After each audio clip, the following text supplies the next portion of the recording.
श्री वाल्मीकि निर्मित आर्ष रामायण आदि काव्य के बालकांड में 29वां सर्ग।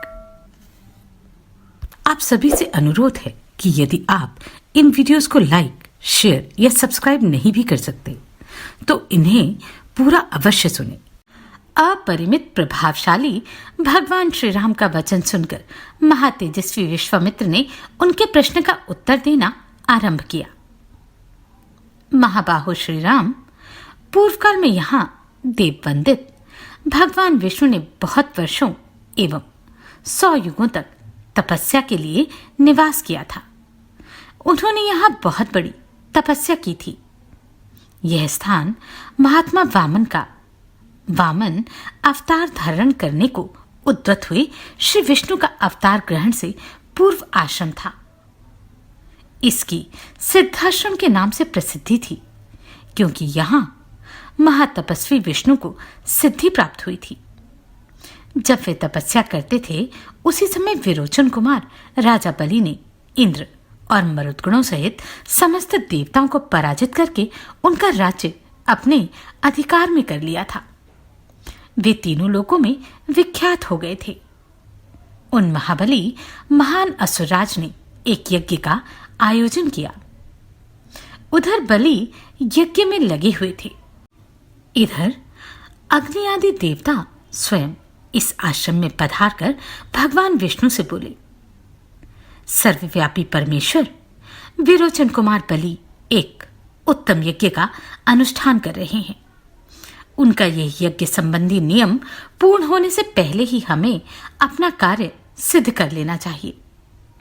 इस समय जो भी याचक इधर उधर से आकर उनके यहाँ याचना के लिए उपस्थित होते हैं, वे गौ, भूमि और सुवर्ण आदि संपत्तियों में से जिस वस्तु को भी लेना चाहते हैं, उनको वे सारी वस्तुएं राजा बलि यथावत रूप से अर्पित करते हैं। अतः विष्णु, आप देवताओं के हित के लिए अपनी योगमाया का आश्रय ले वामन रूप धारण करके उस यज्ञ में जाइए और हमारा उत्तम कल्याण साधन कीजिए। श्री राम इसी समय अग्नि के समान तेजस्वी महर्षि कश्यप धर्मपत्नी अदिति के साथ अपने तेज से प्रकाशित होते हुए वहां आए। वे 1,000 दिव्य वर्षों तक चालू रहने वाले महान व्रत को अदिति देवी के साथ ही समाप्त करके आए थे। उन्होंने वरदायक भगवान मधुसूदन की इस प्रकार स्तुति की, भगवान, आप तपोमय हैं, तपस्या की राशि हैं।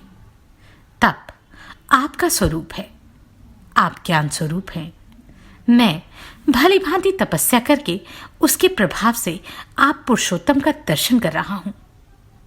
प्रभु, मैं इस सारे जगत को आपके शरीर में स्थित देखता हूं।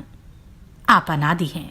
देश, काल और वस्तु की सीमा से परे होने के कारण आपका इदमित रूप से निर्देश नहीं दिया जा सकता।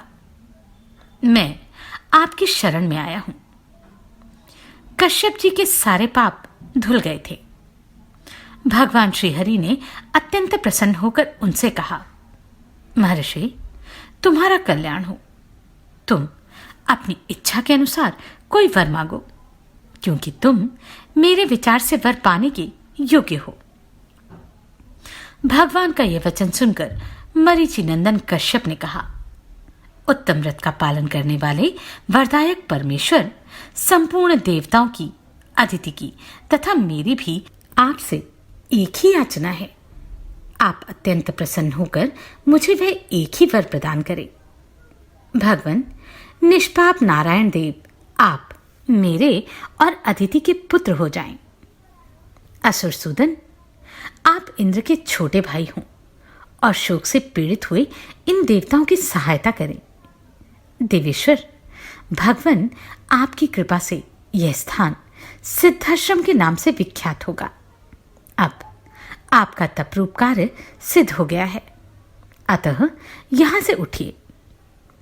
तदनंतर महातेजस्वी भगवान विष्णु अदिति देवी के गर्भ से प्रकट हुए और वामन रूप धारण करके विरोचन कुमार बलि के पास गए। संपूर्ण लोकों के हित में तत्पर रहने वाले भगवान विष्णु बलि के अधिकार से त्रिलोकी का राज्य ले लेना चाहते थे। अतः उन्होंने 3 पग भूमि के लिए याचना करके उनसे भूमिदान ग्रहण किया और तीनों लोगों को आक्रांत करके उन्हें पुनः देवराज इंद्र को लौटा दिया।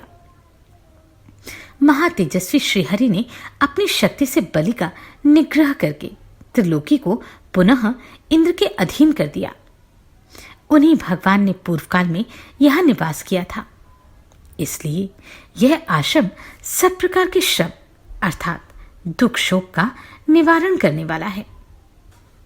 उन्हीं भगवान वामन में भक्ति होने के कारण मैं भी इस स्थान को अपने उपयोग में लाता हूं। इसी आश्रम पर मेरे यज्ञ में विघ्न डालने वाले राक्षस आते हैं। पुरुष सिंह, यही तुम्हें उन दुराचारियों का वध करना है। श्री राम, अब हम लोग उस परम उत्तम सिद्धाश्रम में पहुंच गए हैं। तात, वह आश्रम जैसे मेरा है वैसे ही तुम्हारा भी है। ऐसा कहकर महामुनि ने बड़े प्रेम से श्री राम और लक्ष्मण के हाथ पकड़ लिए और उन दोनों के साथ आश्रम में प्रवेश किया। उस समय पुनर्वसु नामक 2 नक्षत्रों के बीच में स्थित तुषार रहित चंद्रमा की भांति उनकी शोभा हुई।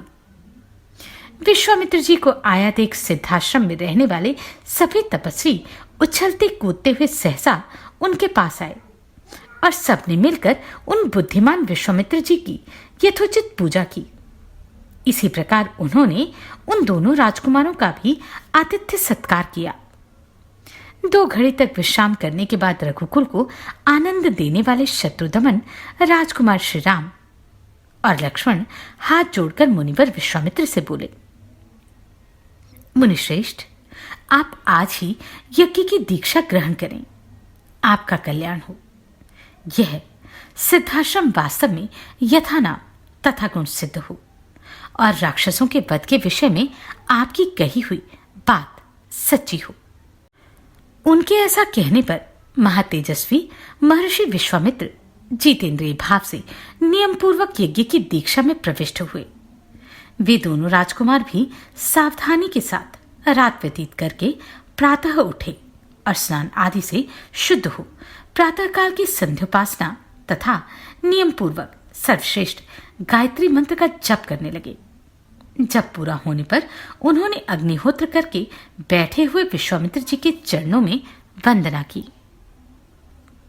इस प्रकार श्री वाल्मीकि निर्मित आश्रामायण आदि काव्य के बालकांड में 29वां सर्ग पूरा हुआ। आप सभी को कोटि कोटि साधुवाद। आपने इन वीडियोस को इतना प्रेम दिया। नमस्कार, मैं आभा शर्मा जावास।